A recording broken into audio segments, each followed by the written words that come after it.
Olá, pessoal. Eu sou a professora Joelma e na aula de Geografia de hoje vamos fazer a introdução aos agrossistemas. Agrossistemas.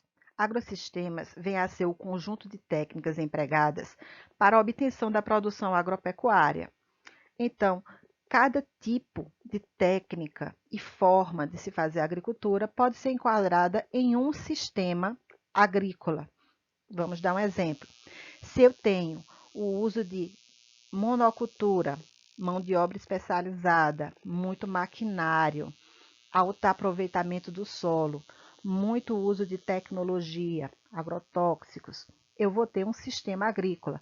Se eu vou usar de uma pequena área, com mão de obra familiar, pequena produção e produtividade, pouco aproveitamento do solo, técnicas arcaicas, eu vou ter um outro sistema agrícola. Para que a gente adote um sistema agrícola ou outro, é necessário observar os pontos principais. Um deles é a condição físico e geográfica da região. Essa condição física e geográfica tem a ver com o tipo de solo, quais são as necessidades que ele tem de correção, o que é necessário para corrigir esse solo para ele ficar mais fértil, qual é o tipo de relevo dessa região, como são as técnicas para produzir naquele tipo de relevo. São isso que vai dizer se é possível ou não obter determinada plantação naquele local. É preciso também observar se o nível de desenvolvimento econômico daquela sociedade é viável ou não a plantação. Não adianta eu escolher um sistema onde vai utilizar técnicas avançadas de seleção biológica, de transgênicos, de grandes maquinários, se eu não tenho o fator financeiro favorável à implantação desse tipo de sistema. A importância da agropecuária para o Brasil. O Brasil é conhecido mundialmente como um país agroexportador. E nós nos destacamos como o primeiro lugar em produção de laranja, café, carne bovina, açúcar e soja. Esse daí nós revezamos o primeiro lugar com os Estados Unidos, tá? A soja. No momento, somos o maior produtor de soja do mundo. Isso acontece porque aqui no Brasil nós temos características que permitem essa agricultura, que facilitam a implantação agrícola, como é o caso, nós temos a maior área agriculturável do mundo. Nossas terras são muito férteis, capazes de produzir. Temos também a maior quantidade de água doce do mundo, que é muito importante também para a produção agropecuária, né? Temos um clima muito bom para a produção de alimentos. Isso tudo faz com que a nossa tendência a ser um produtor de alimentos e ser um dos maiores produtores de alimentos do mundo seja muito grande.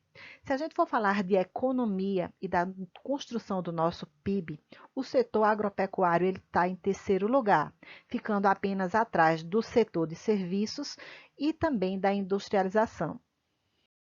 Sistemas agropecuários. Dos diversos tipos de sistemas utilizados no mundo, nós podemos encaixá-los basicamente em dois tipos. Ou ele é do tipo extensivo ou do tipo intensivo. Verifiquem ao longo da explicação que um é o contrário do outro, basicamente. O uso do sistema extensivo, ele vai me dar uma produção agropecuária com menor custo, mas que utiliza uma maior área e com menor aproveitamento do solo e baixa produtividade. Já o sistema intensivo, eu vou precisar de uma área menor, vou gerar uma grande produção e aproveitamento do solo, mas eu vou ter um custo maior na sua produção. Basicamente, nós vamos ter as seguintes características. No sistema extensivo, eu vou utilizar mão de obra pouco qualificada. Não é necessário que eu tenha uma formação ou um curso técnico específico para trabalhar nesse tipo de agricultura. Basta ter aquele conhecimento empírico, aquele conhecimento que é transmitido de pai para filho. Vou utilizar também técnicas bastante antigas, com mais de 100 anos atrás, como talvez o arado puxado pelo boi. Vou utilizar pouca tecnologia, certo? Baixo aproveitamento de terra e baixa produtividade é o resultado do uso desse sistema. Se a gente for falar no caso da criação do gado, no sistema extensivo, ele é criado solto, que é o tipo que mais vemos aqui na nossa região. Pela manhã, o vaqueiro vai, tira o leite, solta o gado no pasto. Ele passa o dia lá, à tardinha ele é recolhido. Esse gado geralmente não recebe uma alimentação extra e ele passa bastante parte do tempo caminhando em busca de uma graminha mais verde, né? Por conta disso, ele é um gado que tem uma engorda com maior tempo, uma menor produção de leite. Fora isso, a carne dele, por ele caminhar tanto o dia inteiro, ele é um gado que ele é mais musculoso, vamos dizer assim. A carne dele se torna mais rígida, com menor teor de gordura, menos suculenta e, portanto, com um preço de mercado menor. Toda essa produção extensiva, geralmente ela serve para abastecer o mercado interno, para o consumo da própria população do país. Já o sistema intensivo, ele exige que seja usado mão de obra qualificada, engenheiros agrônomos, especialistas em formação de solo, vai utilizar técnicas modernas, como é o caso da calagem, que é você poder tornar agriculturável um solo que era bastante ácido. Uso intenso de tecnologias, de biotecnologia, de seleção genética de sementes, de transgênicos. E todo o resultado disso é que vai ter um grande aproveitamento da terra e uma alta produtividade. Geralmente, ele é usado quando se tem áreas pequenas e, portanto, o gado, nesse caso, é criado preso, é um gado de estábulo. E, por isso, eles recebem também uma alimentação mais balanceada. E o uso de tecnologia também na criação de gado, como seleção genética, para ver as raças que produzem mais carne e mais leite, certo? Esse gado, por ser criado preso, ele tem um teor de gordura maior. Então, a carne dele também é mais mole, mais macia, mais suculenta e tem um valor de mercado maior. Geralmente, o que é produzido usando o sistema intensivo é direcionado para o mercado externo. Não é que a gente não consuma nada do que é produzido no sistema intensivo. É que a gente deve verificar que a quantidade de produtos que foram gerados, criados a partir desse sistema, ele é bem menor a sua oferta no mercado interno do que aquela porção que é destinada para o mercado externo. Diferença entre produção e produtividade.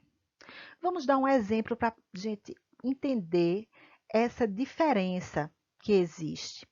Digamos que nós temos duas áreas, a área A e a área B. A área A, ela conseguiu produzir 10 mil toneladas de soja. Na área B, conseguiu se produzir 20 mil toneladas de soja.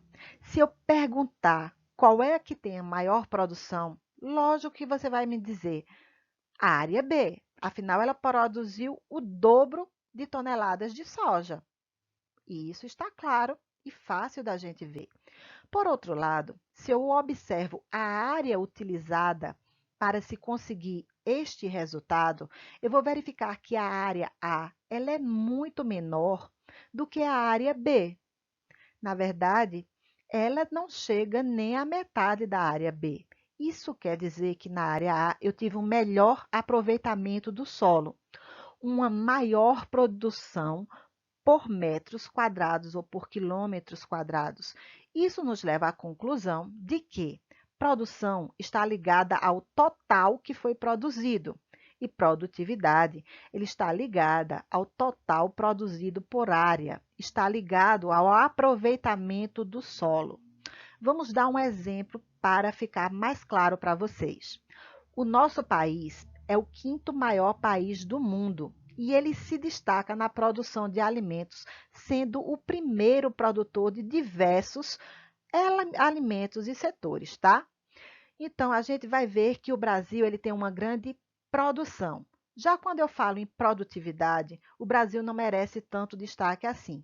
Nós temos vários problemas fundiários, uso do solo indevido, uso da técnica extensiva, que nos faz ter uma baixa produtividade. Produzimos menos do que poderíamos produzir ou produziremos no futuro quando tivermos um melhor uso desse solo.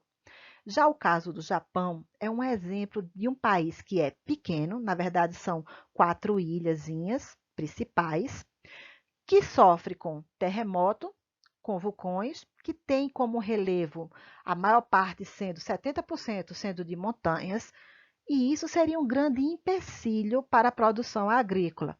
Só que lá eles usam bastante de técnicas e tecnologias e eles conseguem uma alta produtividade, sendo um grande aproveitamento de todas as porções de terra que eles conseguem produzir. E isso faz com que eles consigam, por exemplo, em uma única área, conseguir 3 safras ao ano. É uma das maiores produtividades do mundo. Entendam, não é a quantidade de produtos, mas a produção por área. Vamos falar a respeito de um termo bastante utilizado no mercado internacional, as commodities. Eles são produtos primários de alto valor agregado. Eles têm o seu valor fixado, geralmente a partir de um preço base, que é definido nas bolsas de valores internacionais. Isso quer dizer, por exemplo, que a arroba de boi, ela tem basicamente o mesmo preço no mundo inteiro. As principais commodities que nós vamos encontrar são do tipo mineral, agrícola, financeira e energética ou ecológica. As principais commodities do Brasil são a soja, o trigo, a laranja, o petróleo, o minério de ferro, o ouro, a carne bovina, entre outros. Com isso, nós acabamos a introdução aos estudos da agropecuária. Até o nosso próximo encontro, pessoal!